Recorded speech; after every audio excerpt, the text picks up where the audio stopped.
¿Qué tal? ¿Cómo están? Muy buenas noches. Bienvenidos a Compromiso Cardinal, en la pantalla de Cardinal TV, el canal del país. Y esta noche nos acompaña el expresidente de la República, José Mujica. Bueno, bienvenido. Muchas gracias por estar junto a nosotros hoy para los cables del interior del país. Siempre tratamos de hablar un poquito al inicio de la persona detrás del político en este caso y en su caso, ¿cómo surge el político? Ya casi me olvidé, desde Sí. siempre. Yo era militante a los 15 años, así que tengo 71 años de militancia. Para mí, la militancia política y la vida es una sola. Y muy tempranamente milité socialmente en el liceo, después mi primer voto fue a una vieja agrupación de izquierda. Mi segundo voto acompañé al doctor Herrera, en aquella época que en la campaña cuando por primera vez llegó el Partido Nacional al gobierno, ya casi pisando la década del 60. Y después acompañé a un hombre que fue ministro de ese gobierno,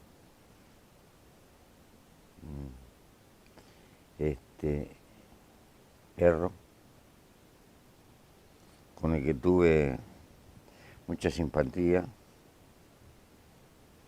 y siguieron los trancos. Ahí está.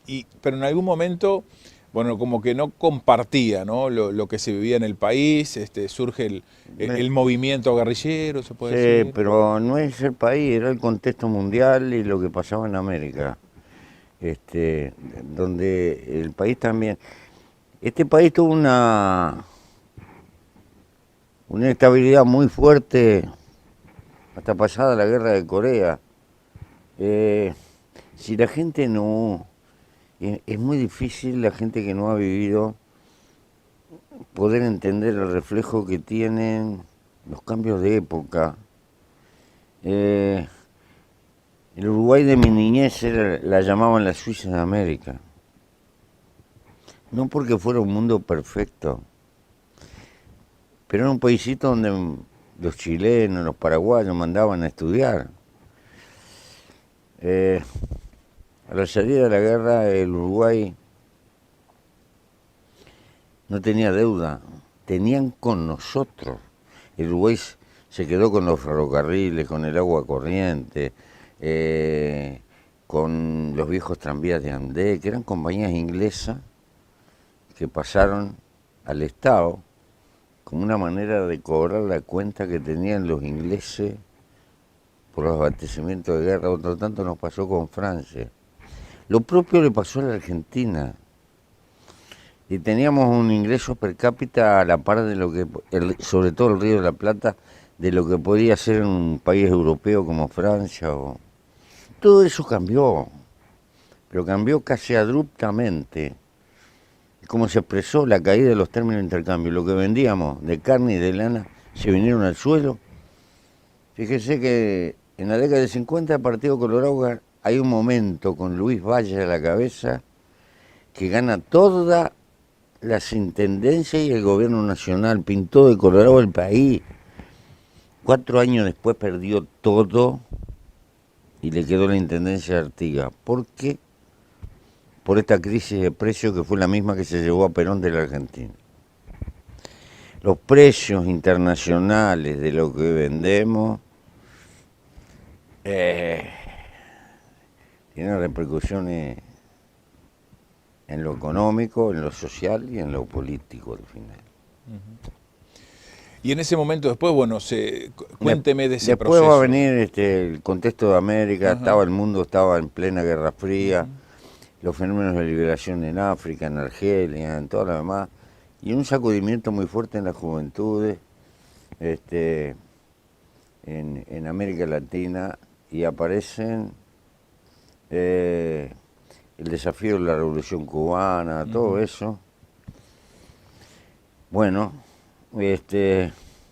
Los seres humanos somos hijos de la época que nos toca vivir. Ahora estamos en otro tiempo.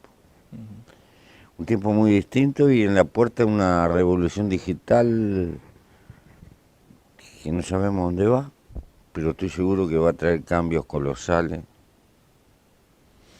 Probablemente que las instituciones que tenemos van a cambiar con el correr del tiempo, porque esta información al día que podemos tener, un muchacho tiene una universidad en el bolsillo si la sabe consultar. También lo utilizamos para cualquier cosa, nos crea problemas. Bueno, ¿verdad? Una de cal y otra de arena. Ahí va. Y en ese momento, luego viene la etapa previa a la dictadura, cómo se vivía en ese momento. Cuénteme ese proceso, ¿no? Que a veces aprovechando Las estas dictaduras en conversaciones... América Latina las dictaduras fueron un modelo impulsado en la época en el marco de la Guerra Fría. Una fuerte presión de diplomacia abierta y de diplomacia subterránea, porque las dos grandes potencias de la época tenían su disputa de carácter planetario y naturalmente la mano de una parte de Estados Unidos, la parte más conservadora, está en toda la historia de América Latina. Está atrás del golpe de Estado de Pinochet, de todo eso. Y muchas dictaduras era casi un modelo de la época. Por otro lado, el impacto de la Revolución Cubana emocionalmente e ideológicamente fue fuerte. Pero en el Uruguay lo más fuerte es que teníamos un país diríamos, en el contexto de su época, de primera, y de golpe bajamos. Y usted sabe que yo pienso que las sociedades que están bien, cuando caen, son las que más sufren. Porque no tienen capacidad de resignación. Al Uruguay le pasó eso. Entonces, una cosa es el Uruguay del 40, y va a ser muy otro el que va a venir después del 60. Hasta se expresa políticamente, fíjese, Luis Valle cayó. Y con él cayó el Partido Colorado que había gobernado 90 y pico de años. Y vos no recordás porque ahora hablan de alternancia. Pero no quiso firmarle al Fondo Monetario Internacional. El gobierno estaba ahorcado y sin embargo no quiso. El primer gobierno que viene, que cambia, hay un contador que se llama así, firma el primer convenio. Y a partir de ahí tuvimos casi 22, 24 convenios en los 50 años después. ¿Qué nos había pasado? De ser superavitario y que tuvieran deudas con nosotros, empezamos a tener. Ese cambio fue dramático para el Uruguay. Y ahora el origen, visto en la perspectiva del tiempo, está más allá de la voluntad de los hombres. El verdadero origen está en el brutal cambio de los términos de intercambio. Este era un país. Curiosamente, el Imperio Inglés a nosotros nos trató mejor. Cuando sucumbe el Imperio Inglés, las relaciones comerciales empezaron a ser un desastre. El gobierno acá, desesperado por divisas, me acuerdo, empezó a racionar la carne en Montevideo. Había contrabando entre Montevideo y la frontera. Pasaban cosas ridículas. Y eso tuvo un precio político y un precio social. Yo me acuerdo, el presidente Colorado, Luis Valle, vivía en mi barrio. Era un presidente republicano y todo. Sin embargo, estábamos enfrentados con él y tuvimos lío. Cuando lo veo en la perspectiva del tiempo, pienso, qué garrón se tuvo que comer el hombre. ¿Se arrepiente de algo? Sobre todo esa época de la Y guerra. seguramente que sí, no, es que no podemos escapar a las condiciones del tiempo que nos toca vivir. Me acuerdo que había una campaña, o gana la UVD o todo sigue como está. Qué bollo hubiera sido que hubiera seguido como estaba. El mundo cambiaba. Pero bueno, son recuerdos. Ahí está. ¿La dictadura llega para combatir a los tupamaros? Yo creo que la dictadura aprovecha los tupamaros como para instaurar un modelo cada vez más crudo que se va a basar en una caída del salario y del poder adquisitivo y un reparto más allá de la voluntad de los que estaban en la dictadura, pero cumplió ese papel. Si usted compara el poder adquisitivo del salario de la década del 80 con la década del 50 es muy inferior. Todos los trabajadores perdieron. Es decir, pasaron 40 años de historia y fuimos para atrás. Pero bueno, así fue. Ahí está. ¿Cómo vivió la etapa en la cárcel? Me pasó de todo.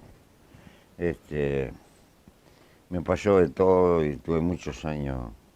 Hay una película que anda bollando por ahí, que es bastante fiel, hecha con mucha honradez intelectual. Tuve suerte porque estoy vivo, pero aprendí mucho. Y lo que aprendí es que me ha costado dolores de cabeza, que no convenía cultivar el odio,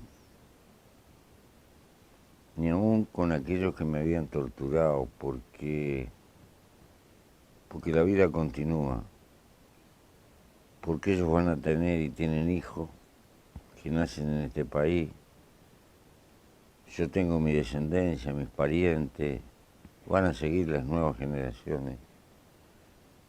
Hay que intentar no traspolarle a los que vienen los problemas que vienen de antes, porque si no, que tengan los problemas que les toque del tiempo que tienen que vivir, no los antiguos. Pero en fin, están los problemas de justicia y sobre todo el problema de los desaparecidos, que eso es una cosa latente. He visto que la sociedad les lleva muchísimo superar eso. En España andan buscando los huesos de la guerra franquista, todavía, a todo el tiempo que pasó, ¿verdad? Esas heridas son las peores. Le invito a la primera pausa, Dime, amigo. Mujica. ¿Le parece? Luego de la misma, seguimos, amigos, en la pantalla de Cardinal TV, el canal del país. En Compromiso Cardinal nos acompaña el expresidente de la República, José Mujica.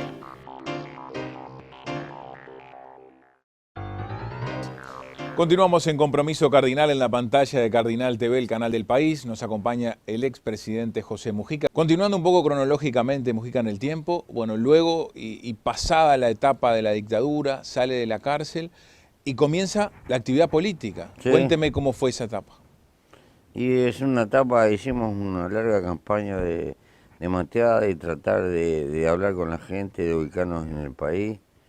Y vimos que el país entraba en otra etapa, era otro tiempo. Teníamos que enfocar nuestra cabeza distinta y nos pusimos a construir un proyecto político con otra gente que desembocó en la fundación del MPP, con mucha gente independiente, en sueldo y eso, que se ha ido reelaborando en estos años también. Nosotros ni pensábamos ir al Parlamento. En la primera elección llevamos compañeros afines. Después mis viejos compañeros dispusieron de que yo fuera candidato y fui. Y empecé de diputado y bueno, lo demás es historia conocida. Después senador y luchando dentro del frente, se fue orquestando esa corriente que hoy es el MPP. No fue fácil, me imagino, al principio, ¿no? Porque luego que volvió la democracia todavía quedaban heridas, digamos, Sí, por supuesto que no fue fácil. Estuvo lleno de dificultades Y, y yo diría dificultades por la derecha y dificultades por la izquierda, por los dos lados. Por la izquierda, acá nos van a matar a todos porque va a venir otro golpe de Estado y todo lo demás. Y por la derecha, y estos son los responsables de la dictadura y todo lo demás. Dios me libre. Pero nosotros adoptamos una actitud positiva de tratar de construir y tener con claridad que navegábamos en un mundo nuevo y distinto. Desaparecía la Guerra Fría, había que buscar otras relaciones y había viejos problemas en el país que estaban, parte de los cuales siguen estando, y había que luchar con ellos. Y bueno, esos se fueron estos años. Fui ministro de Ganadería y Agricultura, aunque no me lo van a reconocer mucho, luché bastante a favor de la ganadería con la trazabilidad,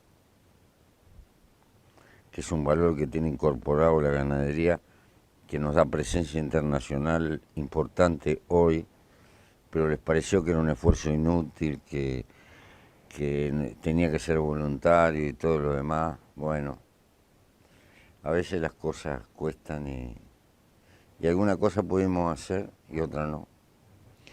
¿Por qué entiende que el MPP se transformó en el grupo mayoritario dentro del Frente Amplio? Porque nosotros apostamos a la relación con la gente y a tratar de encarar los problemas que tiene la gente y luchar junto a ella en todo lo posible y no dedicarnos a fabricar historia y todo lo demás. Más que nada eso, con un sentido, si se quiere, pragmático y tratar de aportarle al país. Nos ponen como ultra radicales. Yo le puedo decir, los presupuestos de los últimos gobiernos del Frente salieron porque nosotros luchamos para que salieran. Y si no, no salían. No fuimos los únicos. Hubo otros compañeros del Frente que también colaboraron. Pero por el peso que teníamos nosotros, cualquier actitud que asumiéramos no salía. Y sin embargo nosotros siempre estuvimos buscando, todavía haciendo oposición. Me acuerdo que yo era senadora y estaba el flaco Chugar en el Senado representando al gobierno, impagable. Yo tenía la palabra y se vencía la hora del presupuesto, porque tiene una fecha y un día máximo. Y el gobierno de turno, que era de don Jorge Valle, tuvieron que votar 300 artículos que no estaban redactados. Nunca se vio. Solamente el flaco Chugarri podía. Y yo le cedí la palabra para que tuvieran tiempo que lo votaran. Yo no lo iba a votar, pero le abrí la cancha porque el gobierno tenía que tener su presupuesto, claro, ¿verdad? Claro. Y se mandó récord, el flaco logró hacer aprobar un presupuesto con 300 artículos que no estaban redactados. Pero la gente lo quería mucho, incluso los que éramos de la oposición. Volviendo al Ministerio de Ganadería que usted mencionaba, ese fue su primer cargo ejecutivo, digamos, ¿no? Un cargo de gobierno. Sí. ¿Cómo fue la experiencia? Fue complicada. Es un ministerio que tiene un aparato disperso en el país y fue relativamente complicado, pero lindo, interesante. Ayuda a conocer el país en sus entrañas. Yo siempre le di mucho valor al campo y a la tierra. Siempre he dicho que soy un campesino frustrado, aunque siempre sigo trabajando un poquito la tierra, porque es mi hobby. En lugar de hacer gimnasia, y ahí tuve una oportunidad de luchar en todo lo que pude, y creo que fue una experiencia útil e interesante. Y ahí, bueno, tuvo otra oportunidad, que fue Sí. la candidatura a la presidencia. ¿Cómo se empieza a gestar esa candidatura? Usted en un primer momento había dicho que como que no quería. No, no la veía, pero después llegué a una conclusión política. Por razones de, tal vez por razones históricas, en realidad, en la en la visión histórica de este país, y no tengo por qué negarlo, soy blanco. No es lo mismo blanco que Partido Nacional. Es decir, en los pleitos de la patria vieja, soy blanco. Y tengo una concesión federal, como la de Artigas. Sin embargo, después de Artigas, evidente, para mí el personaje decisivo en la política uruguaya ha sido don José María Ordóñez, porque creó todo el basamento en un Uruguay moderno. Bueno, ya ve, esas contradicciones existen. Por mi conocimiento histórico, fui en alguna época militante para el primer gobierno blanco, y adentro del Partido Nacional había contradicciones. Yo me di cuenta que había un margen de blanco que en una segunda vuelta a mí me votaban. Y no iban a votar a Astori u a otro. Cosa curiosa. Y así fue. Por eso acepté la candidatura y esos votos, que no serían muchos, eran decisivos porque eran uno menos y uno más. Eran votos dobles, ¿verdad? Y así fue, porque el Partido Nacional tenía contradicciones internas, que había gente que no estaba dispuesto a llevar al candidato que había ganado. Y ahí me decidí y por eso fui candidato. Ahí está. ¿Cómo fue el proceso de la primera presidencia del Frente Amplio, ¿no? Luego de rompiendo la historia, como usted bien lo decía, la mayoría del tiempo gobernando el Partido Colorado, en alguna oportunidad el Partido Nacional. Bueno, primera presidencia de Tabaré Vázquez con el Frente Amplio. ¿Cómo se vivió esa llegada al gobierno? Creo que la primera presidencia fue con bastante apoyo popular y fue con un momento importante de la economía uruguaya, porque los términos de intercambio eran favorables. Había rompido en el mundo China comprando de todo. Y naturalmente nosotros, por nuestra naturaleza agropecuaria, somos esencialmente vendedores de alimentos, ¿verdad? Eso tiene algún tiempo que nos va a favorecer. Así como le conté cómo nos perjudicaron los términos de intercambio, también le tengo que decir, en esos primeros años los términos de intercambio nos favorecieron. En realidad, esa mejora había empezado ya en el 2004. Es un desastre el 2002, el 2003, pero en el 2004 se empezó a sentir el tironeo y empezó a mejorar, 2005, y después siguió. Eso le dio recursos. El primer gobierno se hicieron muchas cosas y sobre todo se reflotaron cosas que no son inventos de la izquierda. Hay que ser justo. Como los consejos de salario, que es un invento de la década del 40 del segundo vallismo, pero que se habían abandonado en el gobierno de 1990 y quedaron abandonados. Y esa institución, los consejos de salario, ¿qué permite?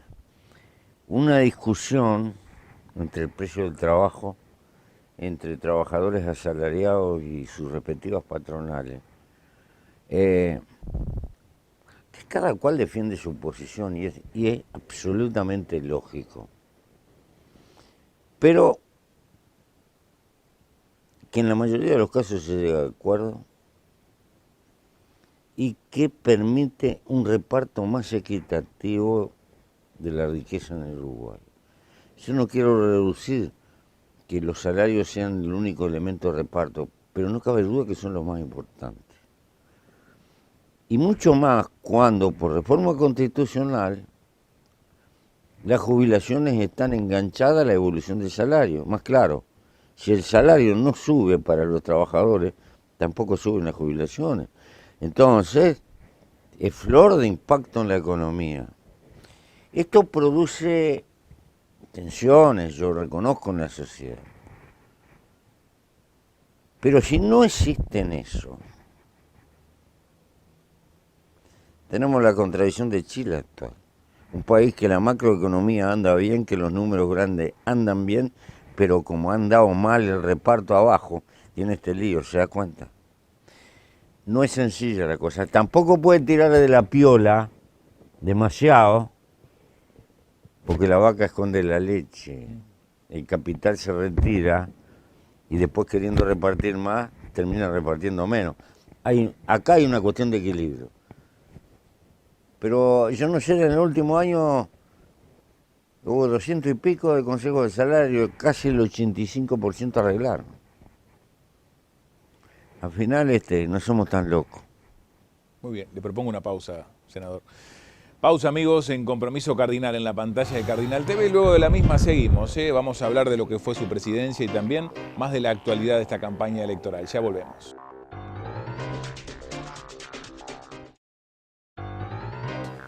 Continuamos en Compromiso Cardinal con el senador José Mujica, expresidente de la República. Bueno, hablábamos de lo que fue el primer periodo de la izquierda en el poder en el Uruguay. Luego llega su presidencia. ¿Cómo califica su presidencia? Y tiene altibajo. Pudimos atender algunas cosas y no otras. Agarramos los puentes cortados, flor de lío con la Argentina. Bueno, al final pudimos destrabarlo. Y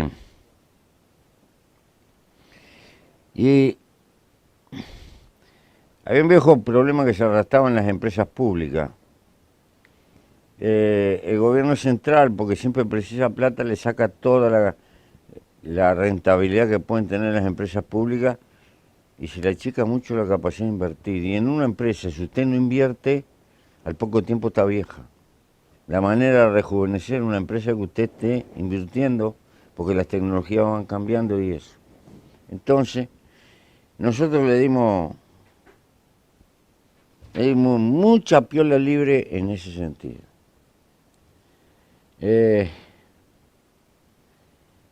La gente no se da cuenta, por ejemplo, UTE, porque ahora dicen la inversión más grande, ¿qué va a ser la inversión más grande? UTE invirtió en los últimos 8 años, no solo UTE, el fenómeno eléctrico, 7.000 millones de dólares, de los cuales 3.000 y pico millones los puso UTE. No solo los molinos y eso, todo el cableado para llevar la energía eléctrica. Cerca de 10.000 kilómetros de cableado nuevo se hicieron en el interior. Eso parece que... entonces, ahora tenemos... Mire esta cifra. Nosotros producíamos con 100 años de UTE 2.000 megawatts. En los últimos 8 años, UTE concretó 2.800 más megawatts. Ahora tiene 4.800 megawatts de generación y los distribuye. Eso no cayó del cielo. Ahora eso nos quitó aliento para otras cosas también. Porque los recursos y eso no son infinitos. Antel enterró no sé cuántos kilómetros de fibra, que ahora le van a dar resultados. Dentro de poco hay una empresa muy importante que se instala en el Uruguay por el cableado submarino que tiene Antel y por el cableado que tiene bajo tierra. Verá lo que le digo. Bueno, hubo una política de reforzar las inversiones. Algunas inversiones salieron mal y nos pasaron dos fenómenos. Otra vez los precios internacionales. Cuando empezamos a discutir la regasificadora, el petróleo estaba a 110 y los analistas decían que el petróleo iba a seguir subiendo. Entonces sacábamos la cuenta, era el negocio de que los taxímetros anduvieran a gas, como estaba pasando en Buenos Aires, y empezar a usar mucho más el gas. Entonces había que tirarse al gas. No contábamos con lo que pasó en realidad en el mundo, que en un año y medio se vino a 45 con la revolución del crack y los líos de Estados Unidos con Medio Oriente y con Rusia y Venezuela, que tiraron abajo el petróleo, ¿verdad? Ahí nos mató. Otro proyecto que teníamos, que era el puerto de Aguas Profundas, que estaba unido a la explotación del hierro de Valentine, el hierro estaba como 180 y llegó a bajar a 50. Se retiraron todos y sonamos. Bueno, esas fueron dolores de cabeza. En la cifra de comercio internacional anduvimos bien y en el trabajo anduvimos bien. Creo que no hubo nunca tanta gente ocupada, porque esas inversiones públicas que hicimos generaron mucho trabajo, particularmente en el interior. El cableado, generaron muchos jornales desparramados por todo el país. Ya ve. Pero el sueño nuestro se caminó mucho en la enseñanza. Se pudo fundar una universidad tecnológica para el interior. Para fundar una universidad se necesita mayoría especial. Y conseguimos los votos de los dos partidos tradicionales. ¿Sabe por qué? Porque los intendentes de aquel momento se dieron cuenta que la UTEC era importante para el interior y movieron la pelota dentro de sus respectivos partidos y salió casi por acuerdo nacional. Y ahí está funcionando. Y aspiro que algún día el Uruguay no sea más el país de mi hijo el doctor. En todo caso que sea el país de mi hijo el ingeniero. Ingeniero puede ser agrónomo, hidráulico, lo que fuere, pero tecnológico. Ahí está. El interior, usted hablaba del interior, las intendencias. Durante su gobierno se logró la patente única. ¿Cómo fue ese proceso? Fue un lío bárbaro, porque estábamos muy achicados, se peleaban los había intendencias que se robaban las patentes de uno al otro, era una cosa impresentable. Y ahí discutimos y se inventó el subsidio que le costó al pueblo uruguayo unos 45 millones de dólares para tapar los agujeros, en fin, y eso llevarlo. Pero se logró la paz y un método de valoración único que está funcionando hasta ahora y espero que lo cuiden. Es mucho mejor que la guerra de patentes, que era un desastre y que nos hacía mal a todos. ¿Qué opina del interior? ¿Qué valoración le da al interior del país? Bueno, hay dos interiores. Al interior toda la vida le hemos pasado la espumadera, porque para mandar a estudiar la nena o el nene, lo tenían que mandar a Montevideo. Y más de la mitad no volvían.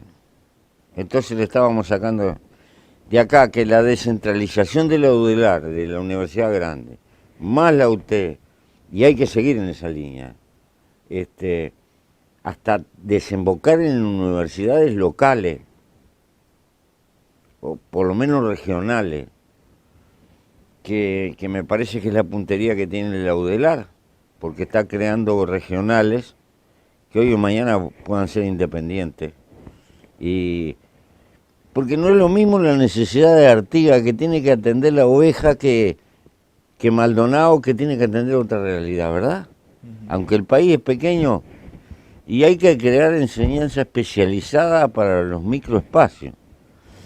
Además hay una explosión tecnológica que se tiene que masificar cada vez más la enseñanza terciaria.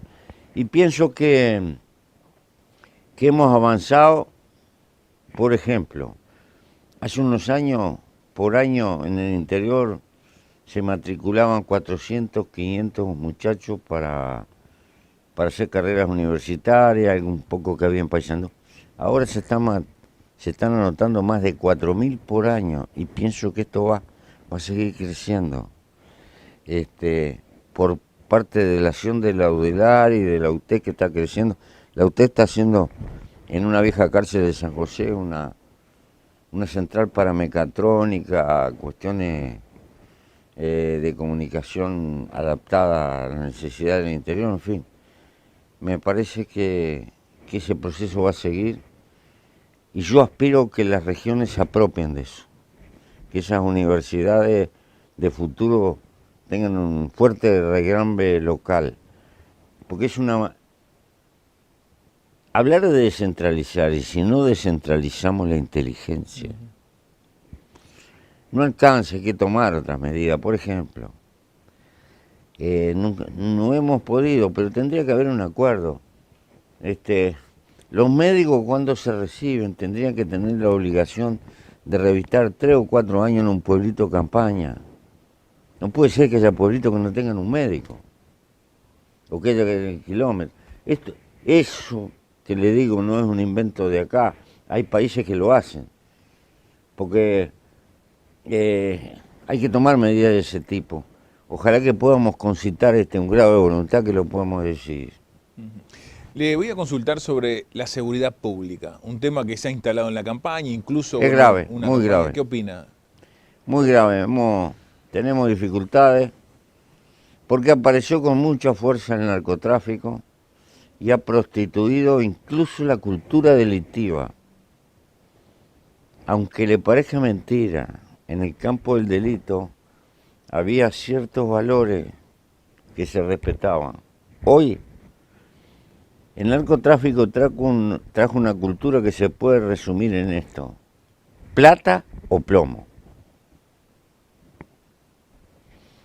Y tiene un lenguaje que se puede sintetizar en esto: te ofrezco esto, y si no, mirá que sé dónde vive tu familia. Y en el mundo está fracasando la represión al narcotráfico. No es un problema del Uruguay, es un problema mundial. Porque, ¿cómo explicar las toneladas de estupefacientes que van por un lado, para el otro? ¿Y cómo explicar que en las calles de ciudades como Los Ángeles le dicen el precio de la cocaína bajó porque hay demasiada competencia entre los vendedores? Entonces, estamos fritos. Tienen el FBI, la CIA, los drones, todo el aparataje del mundo. ¿Se da cuenta cómo es la cosa? Vio que lo que pasó estos días en México, metieron preso al hijo del Chapo y salieron a matar gente. Entonces sacaron como relación, es mejor soltarlo porque si no van a... Es de loco esto. En ese sentido, ¿qué opina de lo que fue y qué evaluación hace la ley de la marihuana, por ejemplo, que en su momento usted le impulsó? La marihuana hay que seguir trabajando y hay que mejorarlo. La producción fue muy poca. Hubo muchas dificultades.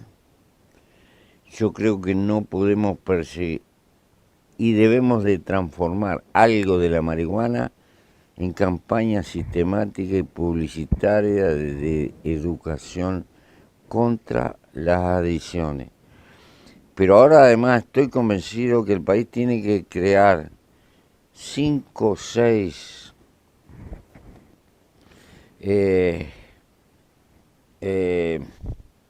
portales amarillos, lugares donde se puedan atender a la drogadicción.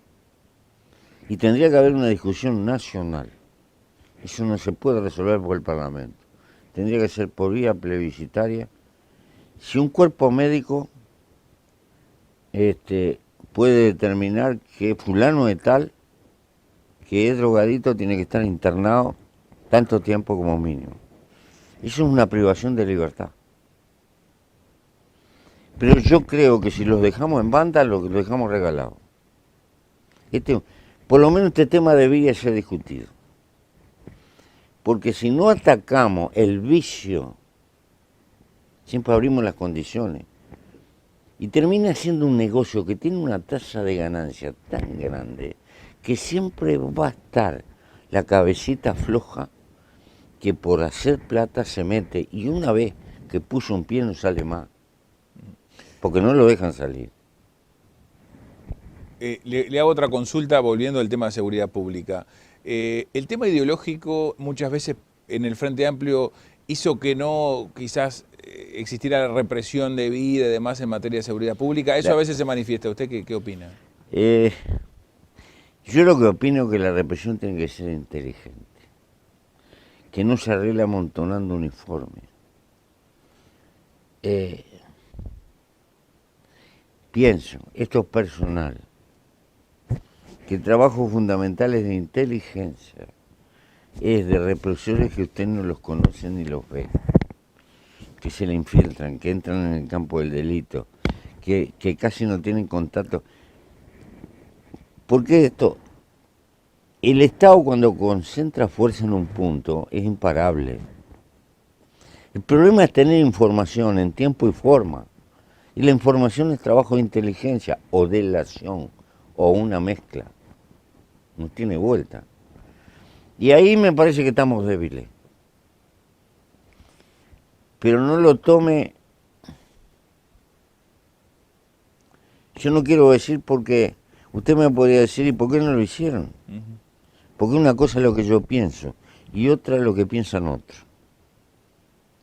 De repente yo estoy canaleteado por mis años de guerrillero de andar disparando por un lado y para el otro. ¿Se da cuenta? Tengo una visión más, menos bruta y más del uso de la inteligencia. Y veo que como la gente quiere seguridad, le plantean más uniforme, y el gobierno ha hecho eso. El ministro, mi conocido, por supuesto, pero yo te lo he discutido. Nos ponen unos patrulleros que andan por las chacras y vienen. Sí, pero los chorros lo ven de 5 kilómetros, no son bobos.